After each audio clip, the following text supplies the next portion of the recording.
कार्तिक पौर्णिमा म्हणजेच त्रिपुरारी पौर्णिमा ही अत्यंत शुभ आणि लाभदायक मानली जाते. ज्योतिषशास्त्रानुसार या दिवशी काही उपाय केल्यामुळे आर्थिक समृद्धी आणि आशीर्वादसुद्धा प्राप्त होतात. याचबद्दलची संपूर्ण माहिती आज आपण जाणून घेणार आहोत की या कार्तिकी पौर्णिमेला म्हणजेच त्रिपुरारी पौर्णिमेला आपल्याला कोणते सोप्यात सोपे असे उपाय करायचे आहेत, ज्यामुळे लक्ष्मी प्रसन्न होऊन आपल्या घरात कायमस्वरूपी वास्तव्याला येईल. याशिवाय विष्णूचाही आशीर्वाद आपल्याला लाभणार आहे.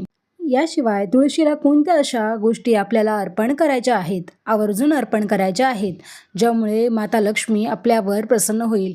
याबद्दलची संपूर्ण माहिती आज आपण जाणून घेणार आहोत. पण तत्पूर्वी जर तुम्ही माझ्या चॅनलवर नवीन असाल तर चॅनलला सबस्क्राईब करून बाजूला दिलेले बेल आयकॉन ऑलवर क्लिक करा.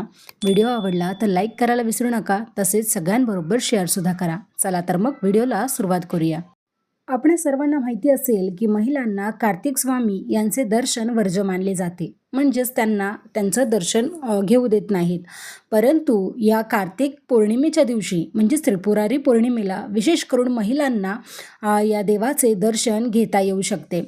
15 नोव्हेंबर 2024 रोजी कार्तिक पौर्णिमेला शुक्रवारी रात्री 9:55 ते मध्यरात्री 2:58 या कालावधीत म्हणजेच एकूण 5 तास 30 मिनिटं या वेळेत तुम्ही कार्तिक स्वामींचं दर्शन नक्की घेऊ शकता. जे कोणी जोडपी म्हणजे स्त्री पुरुष या देवाचं दर्शन घेतील त्यांच्या आयुष्यात नेहमी सुख समृद्धी याचा लाभ होतो, याचा अनुभव आहे. याशिवाय ज्या जोडप्यांचं आपसामध्ये पटत नाही किंवा घरात सतत कलह होतात, भांडणं होतात, अशा जोडप्यांनी या दिवशी म्हणजेच कार्तिकी पौर्णिमेला कार्तिक स्वामींचं दर्शन नक्की घ्यायचं आहे. यामुळे तुमचा संसार सुखी व्हायला मदत होईल. याशिवाय घरात पैसा पाणी टिकत नसेल तर याला सुद्धा भरभराटी यायला मदत होणार आहे. कार्तिक पौर्णिमेच्या दिवशी तुम्हाला काही मंत्र म्हणायचे आहेत जे अतिशय फलदायी आणि प्रभावी मानले जातात. कार्तिक पौर्णिमेच्या दिवशी हे मंत्र अतिशय तुम्हाला उपयुक्त ठरू शकतात आणि या मंत्रांचा जप केल्यामुळे तुम्हाला इच्छित धनप्राप्ती सुखप्राप्ती होऊ शकते. याचा मंत्र असा आहे की पहिला मंत्र तुम्ही तुळशीसाठी म्हणू शकता. ज्यावेळी तुम्ही तुळशीजवळ दिवा लावणार आहात, उदबत्ती लावणार आहात, त्यावेळी हा मंत्र तुम्ही म्हणू शकता व अगरबत्ती ओवाळताना हा मंत्र तुम्हाला म्हणायचा आहे. महाप्रसाद जननी सर्व सौभाग्यवर्धिनी आदि व्याधी हरा नित्यम तुलसी त्वम नमोस्तुते असं म्हणून तुलसी देवीला नमस्कार करायचा आहे. याशिवाय तुम्ही विष्णूचा मंत्र म्हणू शकता. घरामध्ये जेव्हा सायंकाळी किंवा सकाळी तुम्ही पूजा करणार आहात, ज्यावेळी तुम्ही दिवाबत्ती करणार आहात, त्यावेळी हा मंत्र म्हणायचा आहे. शांताकारं भुजंगशयनं पद्मनाभं सुरेशं विश्वाधारं गगनसदृशं मेघवर्णं शुभांगं लक्ष्मीकांतं कमलं योगीभिर्ध्यानगम्यं वंदे विष्णुं भवभयं सर्वलोकैकनाथं हा मंत्र तुम्ही म्हणू शकता.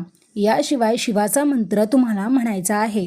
ओम त्र्यंबकं यजामहे सुगंधिं पुष्टिवर्धनम् उर्वारुकमिव बंधनान् मृत्युर्मुक्षीयमामृतात् हा मंत्र म्हटल्यामुळे तुम्हाला हे जे आहेत हे मूळ मंत्र आहेत आणि हे मंत्र म्हटल्यामुळे तुमच्या आयुष्यामध्ये नक्की सुख आणि समाधानाची पर्वणी असणार आहे. कार्तिकी पौर्णिमा म्हणजेच त्रिपुरारी पौर्णिमा भगवान शिवशंभूच्या विजयाला समर्पित आहे. या दिवशी भगवान शिवांनी त्रिपुरासुराचा वध केला होता आणि त्यामुळे या दिवशी त्रिपुरा राक्षसाचे प्रतीक म्हणून 750 त्रिपुरवातींचं हवन केलं जातं. त्रिपुरारी पौर्णिमेला भगवान शिवाची पूजा केल्यामुळे आपल्या जीवनातील अंधकार दूर होतात आणि सर्व समस्यांचं निवारण होतं अशी सुद्धा धारणा आहे. त्यामुळे तुम्हाला जर शक्य असेल तर 750 त्रिपुरवातीचं हवन म्हणजे 750 त्रिपुरवाती तुम्हाला प्रज्वलित करायच्या आहेत आणि या वाती तुम्ही एखाद्या नदीच्या ठिकाणी किंवा विहिरीच्या जवळ किंवा जिथे पाणी असेल अशा ठिकाणी ठेवून द्यायच्या आहेत. यामुळे देवदिवाळीसुद्धा साजरी होईल. शिवाय तुमची त्रिपुरारी पौर्णिमासुद्धा सार्थकी लागेल. आता आपण काही उपाय बघूया जे तुम्हाला पौर्णिमेच्या दिवशी करायचे आहेत. हे उपाय केल्यामुळे सुखसंपत्तीबरोबरच तुमच्या मान सन्मानात सुद्धा वाढ होणार आहे. पहिली गोष्ट म्हणजे सकाळी उठल्याबरोबर जेव्हा तुम्ही घरामध्ये देवाजवळ दिवा लावणार आहात, अगरबत्ती लावणार आहात, त्यावेळी तुळशीला नियमितपणे पाणी द्यायचं आहे. हिंदू धर्मामध्ये तुळशीच्या झाडाला पूजनीय आणि अत्यंत पवित्र मानलं जातं. त्यामुळे तुळशीच्या झाडाची नियमित पूजा करा असं सुद्धा सांगितलं गेलं आहे. परंतु कार्तिक पौर्णिमेला तुळशीचं पूजन अत्यंत लाभदायक मानलं जातं. त्यामुळे कार्तिक पौर्णिमेला तुळशीला जल अर्पण करा आणि संध्याकाळी तुळशीजवळ तुपाचा दिवा सुद्धा तुम्ही लावू शकता. तेलाचा दिवा लावलात तरीसुद्धा चालेल, मात्र तुपाचा दिवा लावणं अत्यंत शुभ आणि लाभदायक मानलं जातं. त्यामुळे नियमितपणे तुळशीला जल अर्पण करायचं आहे आणि दिवासुद्धा लावायचा आहे. यामुळे तुमच्या जीवनामध्ये सुख आणि समृद्धी येणार आहे. याशिवाय ही त्रिपुरारी पौर्णिमा शिव आणि हर यांच्या मिलनासाठी ओळखली जाते आणि म्हणूनच या दिवशी तुम्ही विष्णूची सुद्धा पूजा करायची आहे. लक्ष्मीबरोबरच जिथे विष्णूची पूजा केली जाते किंवा विष्णूबरोबर लक्ष्मीची पूजा केली जाते तिथे आपोआपच लक्ष्मी वास्तव्याला येते किंवा त्यांच्या घरात असलेली सुख समृद्धी आणि पैसा टिकायला मदत होते. आणि म्हणूनच या दिवशी तुम्हाला विष्णू सहस्त्रनाम आणि लक्ष्मी स्तोत्राचं पठण करायचं आहे. यानंतर सायंकाळी दीपदान करायचं आहे. तुम्हाला शक्य नसेल तर तुम्ही एखादा साधा मातीचा दिवा जरी जवळच्या मंदिरात नेऊन ठेवलात तरीसुद्धा चालेल किंवा तुमच्या घराच्या बाहेर तुम्ही तो प्रज्वलित करायचा आहे आणि त्यानंतर तो दिवा एखाद्या पाण्याजवळ किंवा पाण्यात प्रवाहित केलात तरीसुद्धा चालेल. विष्णू सहस्त्रनाम, लक्ष्मी स्तोत्राचे पठण आणि दीपदान केल्यामुळे तुमच्या जीवनामध्ये आर्थिक समृद्धी येणार आहे. यासोबतच भगवान विष्णू आणि माता लक्ष्मीचा सुद्धा आशीर्वाद मिळणार आहे. याशिवाय आवर्जून या पौर्णिमेच्या दिवशी सकाळी सूर्यदेवाला तुम्हाला जल अर्पण करायचं आहे.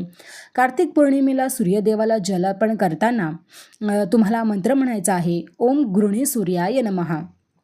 असं म्हटलं जातं की सूर्यदेवाला जल अर्पण केलं तर जल अर्पण करणाऱ्याला सौभाग्याची प्राप्ती होते. त्याचबरोबर जल अर्पण करणाऱ्या व्यक्तीच्या कुंडलीत सूर्याची स्थिती मजबूत होते. एखादं गव्हर्नमेंट सर्व्हिससाठी कोणी जर तुम्ही प्रयत्न करत असाल किंवा तुमचं काम अगदी बरेच दिवस झालं आणि अडचणीत आहे, काम होत नाही आहे, तर अशा वेळी सूर्याला नक्की अर्घ्य द्या. सूर्याला अर्घ्य दिल्यामुळे तुमच्या कुंडलीमधील असणारा सूर्य मजबूत होईल आणि तुमची सर्व कामे यामुळे मार्गी लागणार आहेत. याशिवाय महत्त्वाचं कार्य म्हणजे दीपदान करायचं आहे. या दिवशी दीपदान करणं अत्यंत शुभ मानलं जातं. तुम्हाला हवं असेल तर नदी किंवा तलावामध्ये सुद्धा तुम्ही दीपदान करू शकता. जर का तुम्हाला हे करणं शक्य नसेल तर तुळशीसमोर तुम्ही दिवा लावायचा आहे. असं मानलं जातं की दीपदान केल्यामुळे शनी, राहू, केतू आणि यम यांचे होणारे अशुभ प्रभाव कमी होतात. लक्षात घ्या, ज्यावेळी आपण दीपदान करतो त्यामध्ये तेल असतं आणि तेल जेव्हा आपण दान करतो त्यावेळी आपल्या कुंडलीमधील राहूची स्थिती चांगली व्हायला यामुळे आपोआपच मदत होत असते. तसेच या दिवशी जेव्हा तुम्ही तुळशी मातेची पूजा करणार आहात तेव्हा तुळशीची काही पानं स्वच्छ लाल कपडामध्ये बांधून तुम्ही तिजोरीमध्ये जरी ठेवलीत तरीसुद्धा चालणार आहे. यामुळे तुमच्या आर्थिक समस्या दूर व्हायला आणि पैशाची कमतरता दूर व्हायला मदत होणार आहे. याशिवाय या दिवशी तुम्ही तुळशीच्या रोपावर गंगाजलसुद्धा अर्पण करू शकता. संध्याकाळी तुपाचा दिवा तर तुम्हाला आवर्जून लावायचा आहे. यामुळे तुम्हाला पुण्यफळ प्राप्ती होत असते. याशिवाय माता तुळशीचा भगवान शाळीग्रामाशी विवाह हा अत्यंत शुभ मानला जातो आणि त्यामुळे जे कोणी हा विवाह करून देतात त्यांना त्या साधकाला अखंड सौभाग्याचा आशीर्वाद मिळतो असं सुद्धा म्हटलं जातं. यानंतर तुम्हाला पूजेमध्ये हळद, चंदन आणि कुंकवाचा वापर करायचा आहे. हा वापर करणं अत्यंत शुभ मानलं जातं. त्यामुळे तुमच्या घरामध्ये सुख आणि समृद्धी यायला मदत होते. तर मग मंडळी, ही माहिती तुम्हाला कशी वाटली मला कमेंटमध्ये सांगायला विसरू नका. व्हिडिओ आवडला असेल तर लाईक करा आणि सगळ्यांबरोबर शेअरसुद्धा करा. चला तर मग भेटूया अशाच एका नवीन व्हिडिओमध्ये अशाच महत्त्वपूर्ण माहितीसह. तोपर्यंत धन्यवाद.